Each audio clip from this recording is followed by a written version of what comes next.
السلام عليكم.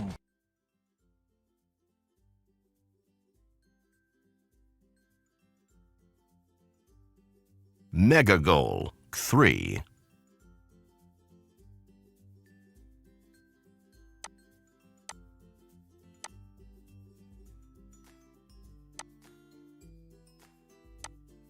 British burglar says sorry with flowers. Killer sentenced to die for second time. Credit card thief signs own name. The impatient inmate. Paperboy steals truck to speed up deliveries. Criminals with big plans, small car. Grayson, California, USA. An inmate who was just a day away from being released from jail fled from the county prison on Thursday, according to the Grayson Sheriff's Department. When Bob Newton, 32, saw a gate that had been opened for a truck, he couldn't resist the opportunity to escape. Deputy Roijendar Singh saw Newton run through the gate and disappear into a cornfield. Newton is being pursued by a canine unit, a helicopter, deputies, and the California Highway Patrol. Newton had been serving a 5-day sentence for a misdemeanor reckless driving charge. When caught, Newton could now face up to a year in state prison.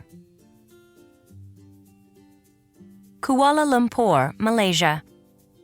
Malaysian police reported on Tuesday that 2 armed robbers stole a car, then hijacked a security van with $1.3 million inside. However, the robbers encountered a problem when they tried to transfer the money to their getaway car. The car the robbers had stolen was a compact car. It was so small that it could not carry all of the cash, and the robbers were forced to abandon more than half of it. Rosario, Argentina. Argentine police didn't have much of a challenge finding a man accused of using a stolen credit card. The man used the credit card, then signed his own name to the receipts. The credit card was reported stolen from an unlocked apartment last month. According to the police, Alfredo Ramirez, 21, had used the credit card to buy a cappuccino at a coffee house and to buy milk and cereal at a grocery store. The next time he tried to use the stolen card, it was declined and seized. Ramirez has been charged with 3 counts of unauthorized use of a credit card.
When traveling in cities, I used to worry about being pickpocketed. Then I learned how pickpockets do it. That taught me how to prevent it from happening to me. So how do they do it? Well, to begin with, they look for someone on the street who has stopped to look at buildings or people. That's one of the reasons tourists are an easy mark. Then what happens? The pickpocket will often pretend to bump into the victim by accident. He might act as if he's dizzy. He may ask you where you're from, act really friendly, and try to shake your hand. Then what? At this point, he might pretend to lose his balance and fall against you, like this. Then what? That's it. You've let your guard down, and consequently, he's nabbed your wallet. Are you kidding? Come on, my wallet couldn't possibly be stolen that easily. Are you sure? I'm positive. Then what's this in my hand? My wallet!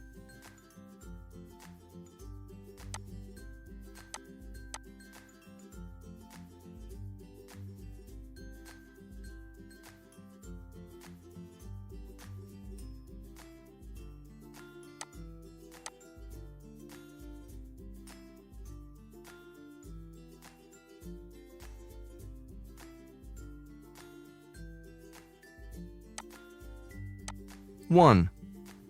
Thanks for coming to our safety tips seminar. 2. This class will give you important tips. 3. To prevent yourself from being mugged, keep valuables out of sight.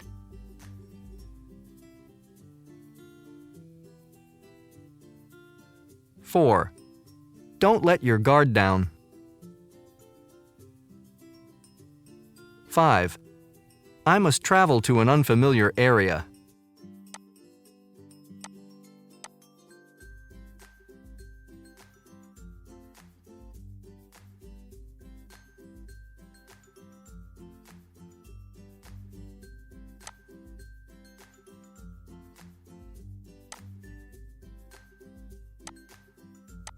'Crime puzzles. The case of the stolen jewels. Detective Combs was at the coffee shop around the corner when he learned that Jones's jewelry had been broken into. He arrived at the scene of the burglary in moments. Mr. Jones, the owner of the store, explained what had happened. I arrived this morning to open up the shop. As I walked up to my store, I noticed a lot of broken glass on the pavement. I looked up and realized that the display window had been broken. Combs looked out the broken window at the sidewalk, littered with glass. Mr. Jones continued. Then I saw that all of the jewelry from the display window was gone. The doors were still locked, so this must be where the burglar broke in. Why didn't the alarm go off? Asked Combs. It's a strange coincidence, said Mr. Jones. I removed our old alarm system yesterday and made an appointment to have a new one installed today. Combs looked around at the empty jewelry cases. I assume your jewelry was insured? Of course, said Mr. Jones. Thank goodness for that. Combs nodded and said, Mr. Jones, I believe there was a crime indeed, and it was committed by you. What crime does Combs suspect Mr. Jones of committing? Why? The case of the bowling alley murder. The Center Street bowling alley, the oldest bowling alley in the city, closed at midnight. At 4 a.m., the janitor found a terrible sight. A man with a knife in his back lying in one of the lanes. Detective Combs quickly arrived at the scene with a swarm of police officers. Anybody know the victim? Asked Combs. I do, said one of the officers. That's Bob Reynolds. He's running for councilman. He and Mike Jenner have been having a bitter campaign battle. Perhaps we should pay Mr. Jenner a visit, said Combs. Before leaving the bowling alley, Combs took his cell phone out of his pocket and left it behind. On arriving at Mike Jenner's house, Combs told Jenner, I have some grim news. Bob Reynolds has been murdered. No, I can't believe it, cried Jenner. We'd like to speak with you about the murder, but first I need to get back to the police station to file the report. Can you meet me at the station? Of course. I'll help in any way I can. I'll give you a call. Colmes patted his pocket. Uh-oh, I must have left my cell phone at the bowling alley. Would you mind picking it up and bringing it with you to the station? Jenner looked confused, but said, "Sure, I'll do anything to help with the investigation." Later that day, Jenner brought Colmes's cell phone to the station. He was arrested and charged with murder. Why? Answers.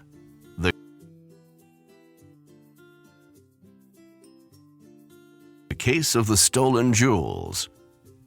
Detective Colmes suspects that Mr. Jones took the jewelry himself and pretended that there had been a burglary so he could collect insurance money.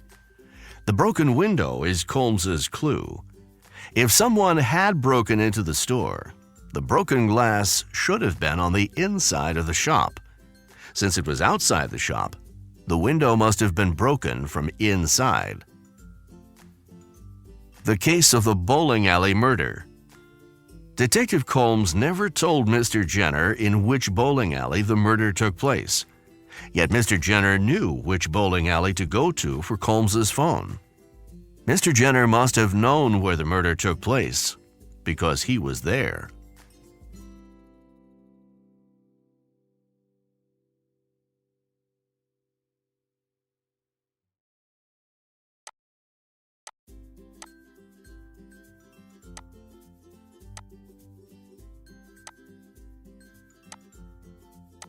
A burglar was arrested after leaving his cell phone at the house that he broke into. The man was going through the rooms looking for valuables when he heard someone unlock the door and enter the house. So he jumped out of a window and fled to avoid getting caught. The police searched the house later, looking for prints and other clues to help them identify the man. All of a sudden, one of the owners pointed to a cell phone plugged into one of the sockets, charging, and said that he had never seen it before and did not know who it belonged to. The police checked with the rest of the family and confirmed that it did not belong to any of them. One of the police officers had an idea. He called a contact listed in the phone memory and told the person that the owner of the phone had been in an accident, so the police were trying to get in touch with friends and family. The man was identified. He was later arrested and charged with a total of 12 burglaries.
إن أعجبك الفيديو لا تنسى الإعجاب والاشتراك في القناة. دمتم بود ومحبة، والسلام عليكم ورحمة الله وبركاته.